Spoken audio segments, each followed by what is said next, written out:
নীলাম্বরী আকাশটা আজ কালো মেঘে ঢেকে আছে। রাশি রাশি কৃষ্ণ কালো মেঘপুঞ্জ দল বেঁধে ভেসে বেড়াচ্ছে। থেকে থেকে ধরণীর বুক কাঁপিয়ে গর্জে উঠছে মেঘের রাজা।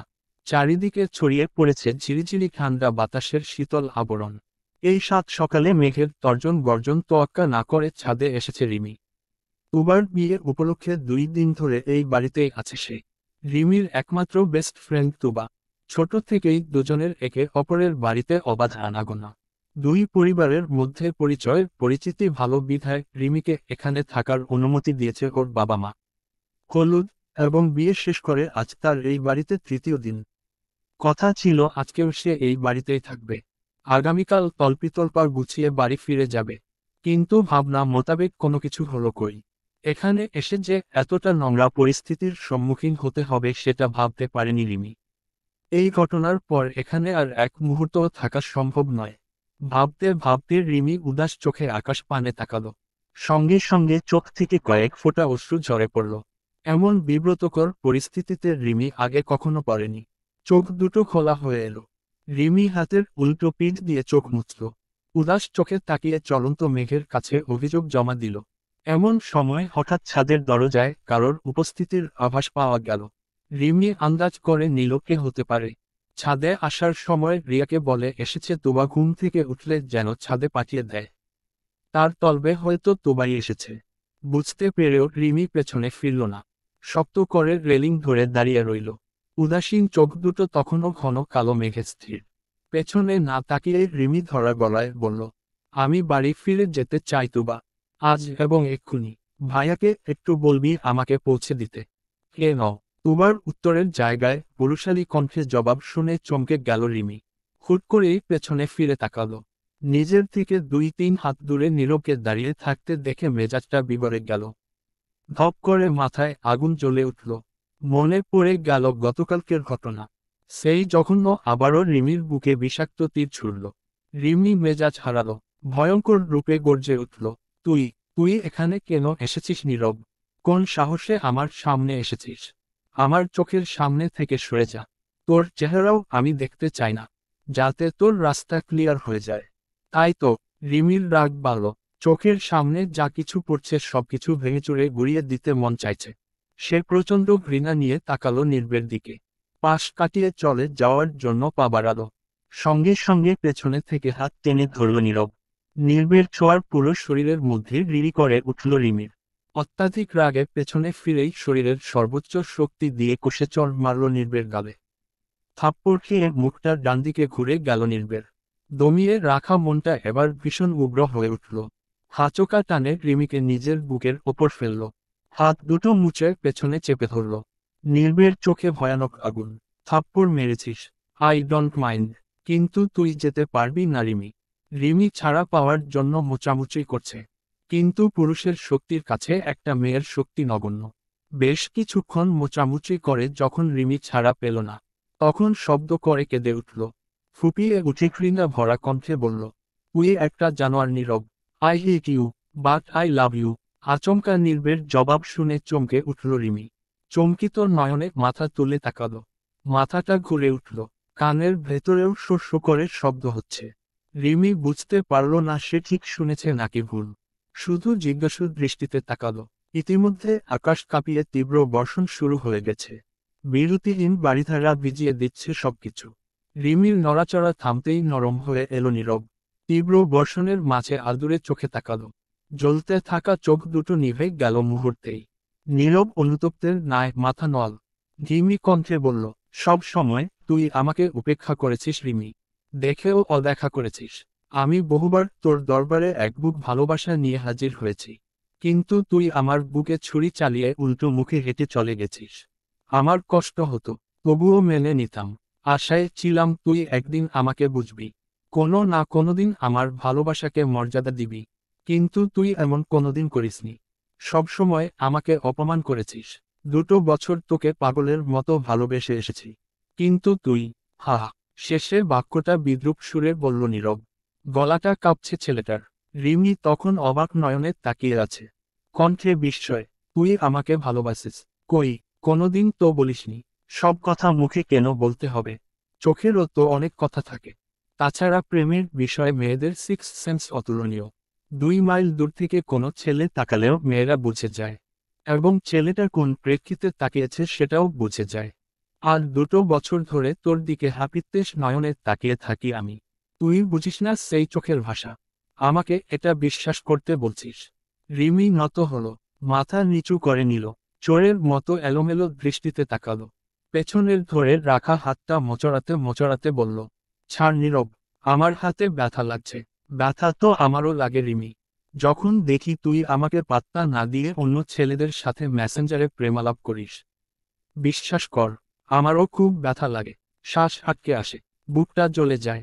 এই পর্যায়ে রিমি আরো এক দফা চমকে উঠল, গলা ছেড়ে চেঁচিয়ে বলল, তুই কিভাবে জানলি আমি মেসেঞ্জারে কার সাথে কি কথা বলি? সবই জানি। কি জানে নাম ছেলেটার? অনিক রাইট। তুই আমার আইডি হ্যাক করেছিস। আমার জন্য এসব বা হাতের খেলা। রিমির প্রচণ্ড রাগ হলো, রাগে দাঁত কিরমির করে উঠল। আক্রমণাত্মক সুরে বলল, তুই একটা জঘন্য ছেলে নীরব, তোকে আমি কোনোদিন ভালোবাসব না। I hate you. আমাকে রাগাস না রিমি, 2 বছর ধরে তোর পেছনে পাগলা কুত্তার মতো পড়ে আছি। স্কুল কলেজে অন্য কোনো মেয়ের সাথে সম্পর্কে জড়াইনি। তোর আশায় এখনো বুকটা খালি রেখেছি।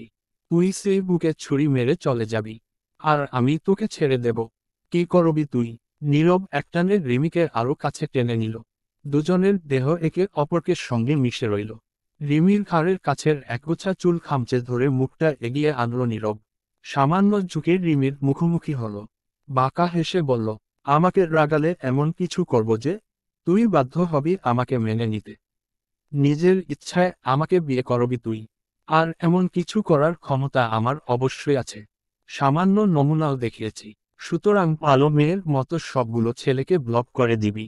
না হলে পরবর্তী পদক্ষেপ আমি খুব দ্রুত নেব। নিজের কথা শেষ করে ছেড়ে দিল রিমিকে। ইতিমধ্যে জনে ভিজে একাকার। আর সেখানে দাঁড়ালো না নীরব, হনহন করে নিচে নেমে গেল। ঘড়িতে সকাল 9টা বাজে। এখনও বাইরে তীব্র বর্ষণ চলছে। সবাই একে একে খাবার টেবিলে উপস্থিত। রিমিও এসে সবার সাথে যোগ দিয়েছে। তখন চলে যেতে চাইলেও নির্বের হুমকি ধমকিতে দমে গেছে মেয়েটা। গতকালকের ঘটনার পর ওকে আর রাগানোর সাহস হলো না রিমির। একটা দিনেরই তো ব্যাপার, চুপচাপ থেকে যাওয়ার সিদ্ধান্ত নিল। ডাইনিং টেবিলে সবাই উপস্থিত হওয়ার পর সবশেষে আসলো কৌশিক আর তুবা। কৌশিক অফিসে যাওয়ার জন্য একেবারে তৈরি হয়ে নিচে নেমে এসেছে। এক হাতে ল্যাপটপের ব্যাগ, অন্য হাতে তুবার হাত। সে খুবই যত্ন নিয়ে গুনে গুনি সিঁড়িতে পা ফেলছে, ঠিক এতটাই সাবধানে যেন ভুলক্রমেও তুবার সামান্যতম কষ্ট না হয়। ডাইনিং টেবিলে বসে এক পলক নিজের ছেলের কাণ্ড দেখে নিলেন জামাল সাহেব। তুবার প্রতি কৌশিকের এত যত্ন দেখে তিনি মনে মনে খুশি হলেন বেশ। বুক জুড়ে প্রশান্তি ছেয়ে গেল। কিন্তু মুখে বিড়বিড় করলেন, একটা অসভ্য। 1 মিনিটের জায়গায় 4 মিনিট লাগালো কৌশিক। এরপর তোবাকে আলতো করে বসিয়ে দিল একটা চেয়ারে। পাশের চেয়ার টেনে নিজে বসল। নিজ উদ্যোগে তোবার পাতে গরম গরম খিচুড়ি তুলে দিল। টেবিলে সাজিয়ে রাখা নানান পদের ভর্তার মধ্যে বেছে বেছে তোবার পছন্দের ইলিশ মাছ ভর্তা, টমেটো ভর্তা, কাঁকরোল ভর্তা এবং চিংড়ি ভর্তা দিল। এরপর জগ থেকে পানি ঢেলে গ্লাসটা সামনে এগিয়ে দিল। তুবার মাথার পেছনে আলতো করে হাত রেখে বলল, আস্তে আস্তে খা। তুবা খাবে কি? বাড়ির বড়দের সামনে কৌশিকের এমন কেয়ারিং আচরণ তুবাকে প্রচণ্ড লজ্জায় ফেলেছে। বড়দের সামনে মানুষ এমন কিছু করে? তুবা আর চোখে একবার সবার দিকে চাইল। এক জামাল সাহেব ব্যতীত বাকি সবাই মুখ টিপে মিটিমিটি হাসছে। তাওহিদ সাহেব মুগ্ধ চোখে তুবা আর কৌশিকের দিকে তাকিয়ে আছেন। ভদ্রলোকের মুখেও চমৎকার হাসি। সবার হাসি দেখে তুবা মাথা নিচু করে নিল। ঠিক সেই মুহূর্তে শোনা গেল কৌশিকের গলা, খাচ্ছিস না কেন? আমি খাইয়ে দেব। তুবা তড়িৎ ডানে বামে মাথা নাড়ল, খপ করে খিচুড়িতে হাত ডোবাল। জামাল সাহেব পাশ থেকে তিরস্কার করে বলে উঠলেন, অতিভক্তি চোরের লক্ষণ।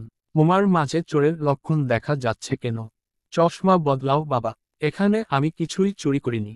তোমাদের মেয়ে আগেও আমার বউ ছিল, এখনও আমার বউ আছে। তবে গোপনীয়তার খাতিরে আগে প্রকাশ্যে ওর যত্ন নিতে পারতাম না। এখন লাইসেন্স পেয়ে গেছি, এবার আমার বউয়ের যত্নে কিপটামি করব নাকি? খেয়ে খেতেই ভাবলেশহীন জবাব দিল কৌশিক। বক্তব্য শেষ করে নিজের প্লেটের কোণে বেছে রাখা ভাজা মাছটুকু তুবার প্লেটে তুলে দিল। জামাল সাহেব চোখ পাকিয়ে তাকালেন।